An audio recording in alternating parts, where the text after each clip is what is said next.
Λοιπόν, κυρίες και κύριοι, ο τίτλος της σημερινής ημέρας είναι ότι πρέπει να αρχίσω να κάνω τα πράγματα. Τελεία. Όχι να τα κάνω καλά. Σκέφτομαι εγώ πολύ. Γιατί δεν ανεβάζω πολλά βίντεο? Γιατί πρέπει να έχω ωραία μούτρα όταν γυρίζω τα βίντεο. Πρέπει να κάνω καλό edit για να τα ανεβάσω. Πρέπει να τα ανεβάσω σε μια καλή στιγμή. Πρέπει να τα έχω όλα έτοιμα πάρα πολύ καλά ταιριασμένα. Γιατί δεν γράφω το βιβλίο που τόσα χρόνια λέω ότι θα γράψω? Δεν νομίζω ότι είναι έκπληξη για κανέναν που το λέω αυτό. Ότι τόσα χρόνια λέω ότι θα γράψω βιβλίο. Δεν το έχω πει με το στόμα μου εδώ. Αλλά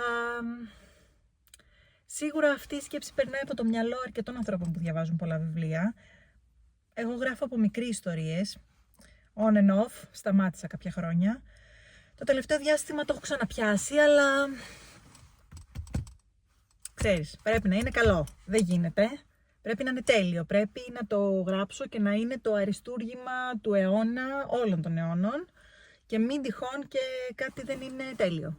Που εδώ του Ντοστογεύσκι δεν αρέσει σε όλους. Του Ντίκενς δεν αρέσει σε όλους. Anyway, αποφάσισα να αρχίσω να τα λέω εδώ. Μπας και με πίσω να τα κάνω. Γιατί αν δεν εκτεθώ, δεν την παίρνω την απόφαση. Εδώ θέλω να πω ότι είδα ένα πάρα πολύ ενδιαφέρον βίντεο από μία ψυχολόγο, τη λένε Δάφνη L, κάπως έτσι, θα βάλω το link της, του προφίλ της στο Instagram, που τη βρήκα στο Instagram. Αυτή είναι στην Αμερική, δουλεύει και σε ένα πολύ σπουδαίο νοσοκομείο. Δεν θυμάμαι τώρα, δεν έχω συγκρατήσει όλες τις λεπτομέρειες, αλλά είναι τέλος πάντων επιστήμονας στην Αμερική. Είναι Ελληνίδα και ζει εκεί. Και είδα ένα βίντεο δικό της που μου άρεσε πάρα πολύ.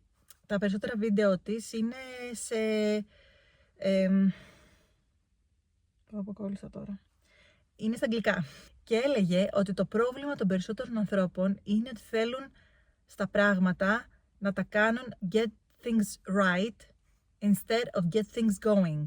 Και λέει ότι το θέμα δεν είναι να είναι όλα τέλεια, να τα κάνεις όλα, να γίνουν με τον απόλυτα σωστό τρόπο. Το θέμα είναι να πηγαίνουν, να προχωράνε. Δεν ανάγκη να τα κάνεις όσο πιο καλά μπορείς και να εξαντλείσαι, αλλιώς να μην τα κάνεις. Καλύτερα να τα κάνεις κάπως, όχι και τόσο καλά, αρκεί να τα κάνεις. Χαίρομαι πολύ, θα μου πεις. Done is better than perfect, λένε στο χωριό μου. Δεν το έχω καθόλου και δεν νομίζω ότι είναι τόσο αναβλητικότητα από μένα. Τι είπα, δεν νομίζω ότι είναι αναβλητικότητα. Δεν νομίζω ότι είναι τελειομανία. Νομίζω ότι είναι κάτι σαν αναβλητικότητα. Δεν έχω βρει ακριβώς τι είναι. Δες λίγο. Όχι, δες λίγο τώρα εδώ, δες. Στα 35 άρχισα να παίρνω τις βλακιούλες που ήθελα να πάρω όλη μου τη ζωή και πήρα αυτό τον μπρελόκ για το κλειδί του αυτοκινήτου. Λοιπόν, τι έλεγα. Οπότε πρέπει να αρχίσω να γράφω. Απλώς να γράφω. Όχι να γράφω κάτι καλό. Να γράφω. Και μετά θα γίνει και καλό. Το λέω για να εκτεθώ και να αρχίσω να το κάνω. Έχω ιδέα για 4 βιβλία. 4 είναι. 1, 2, 3, 4, ναι. Και έχω ψιλοβάλει στα σκαριά κάτι από όλα αυτά.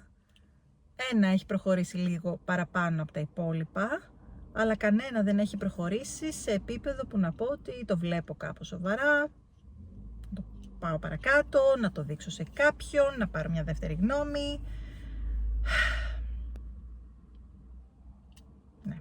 Το δεύτερο σημερινό θέμα που θέλω να θίξω είναι ότι πρέπει να αρχίσω να γυμνάζομαι.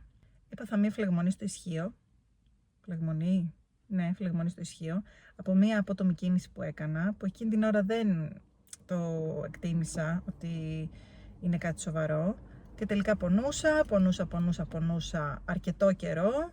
Έλεγα εντάξει μωρέ, αντέχω, θα προσέξω να μην κάνω τις κινήσεις που με πονάνε, θα είμαι λίγο πιο προσεκτική.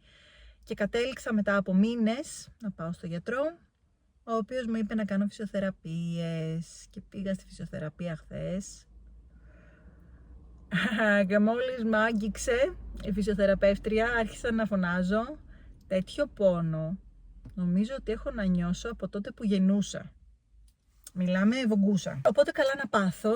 Γιατί όσο περνάνε τα χρόνια, όσο το αφήνεις το σώμα σου σε αφήνει, και μια χαρά τα λέω στα λόγια και μια χαρά τα ξέρω, ότι χάνουμε μυϊκή μάζα όσο μεγαλώνουμε και πρέπει τα κόκαλα και το μυϊκό σύστημα να παραμένουν ενεργά για να μπορούν να μας στηρίξουν και να μην τραυματιζόμαστε εύκολα και μπλα μπλα μπλα. Πολύ ωραία τα διαβάζω και τα λέω.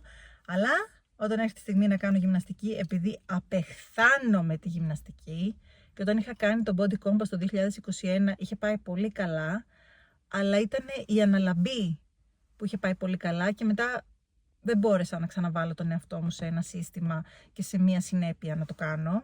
Ίσως δεν είχα και το κίνητρο, που το Body Compass ήταν και ομαδικό, μπορεί και αυτό να παίζει ρόλο. Πάντως έχω κάνει πολύ λίγη γυμναστική τα τελευταία χρόνια και όσο το αφήνεις το σώμα σου, αφήνει και αυτό. Και να τι γίνεται από μία απότομη κίνηση, καταντάς σαν γριά, να πρέπει να κάνεις φυσιοθεραπείες και να πονάς. Κατάντια, αν με ρωτάς. Ναι, είμαι αυστηρή με τον εαυτό μου, αλλά είμαι αυστηρή όταν πρόκειται να τον κρίνω, όχι όταν πρόκειται να κάνω αυτό που πρέπει για να δράσω. Απεχθάνομαι τη γυμναστική, είναι το συμπέρασμα, αλλά είναι απαραίτητο να ξεκινήσω να κάνω γυμναστική για να μπορώ να βασιστώ στο σώμα μου και να μην φοβάμαι ότι θα με προδώσει όπως τώρα. Ας τελειώσω με τις φυσιοθεραπείες με το καλό και μετά πρέπει να ξεκινήσω και ξέρω ότι πρέπει απλώς να κλείνω τον εγκέφαλό μου την ώρα που κάνω γυμναστική. Δεν μου προσφέρει κίνητρο η σκέψη ότι θα έχω ωραία αίσθηση εκ των υστέρων όταν τελειώσω, ότι θα έχω αυτές τις ενδορφίνες της άσκησης. Δεν μ' αρέσει καθόλου να κάνω γυμναστική, οπότε πρέπει απλώς να το κάνω με το κίνητρο, όχι ότι θα νιώσω μετά καλύτερα, αλλά ότι αν συνεχίσω να το κάνω αυτό, δεν θα καταλήξω να πονάω στις φυσιοθεραπείες όπως πονάω τώρα με αυτό που έχω πάθει. Να πω και μερικές ιστορίες, όχι ιστορίες, να πω μερικά συμπεράσματα από το σχολείο φέτος. Δεν χτυπάμε πλέον τα παιδιά, δεν τα κλείνουμε σε σκοτεινά δωμάτια, δεν έχουμε εκδικητικές τιμωρητικές πρακτικές στο σχολείο και πολύ καλά το κάνουμε αυτό και έχει αλλάξει το σχολείο τα τελευταία 50 χρόνια. Όμως αυτό δεν σημαίνει ότι δεν υπάρχουν όρια. Αυτό δεν σημαίνει ότι δεν υπάρχει σεβασμός. Είναι πάρα πολύ σημαντικό να καταλάβει ένα παιδί από τον νηπιαγωγείο ακόμα μέχρι και το λύκειο τι σημαίνει σέβομαι τους άλλους ανθρώπους. Είτε διαφωνώ μαζί τους, είτε έχω μαλώσει μαζί τους, είτε δεν μ' αρέσει που είμαι εδώ. Ο σεβασμός είναι κάτι θεμελιώδες και δεν έχει να κάνει με το ότι μία μέρα δεν φέρθηκα καλά. Είναι θέμα χαρακτήρα που παραμένει. Είναι πάρα πολύ σημαντικό να μπορέσουμε να έχουμε τη συνεργασία των γονέων όταν πρόκειται να παρέμβουμε σε κάτι τέτοιο, να επέμβουμε σε κάποια τέτοια κατάσταση. Λοιπόν, πρέπει να πάω να πάρω το παιδί από τα αγγλικά τώρα, γιατί πολλά είπα. Θα επανέλθω με τα υπόλοιπα. Επιφυλάσσομαι. Χάλια ο καιρός σήμερα. Εσωτερικά το παλεύουμε. Είχε πλάκα που πήγα στη δερματολόγο για την ακμή και μου λέει να σου πω θα περάσουν αυτά με τις κρέμες, αλλά κοίταξε να περνάς και λίγο καλά. Στις διακοπές όταν είσαι έχεις πυράκια? Λέω όχι. Λέει τι σου λέω, αυτό είναι που παίζει ρόλο. Τι γέλια έκανα, καταπληκτική τυπάρα η δερματολόγος. Θα κλείσω λοιπόν αυτό το βίντεο εδώ και θα τα πούμε σύντομα. Να τι άλλη, και δεν έχει βάλει και το... Έλα. Δεν έχει βάλει και την ομπρέλα της. Αντίο.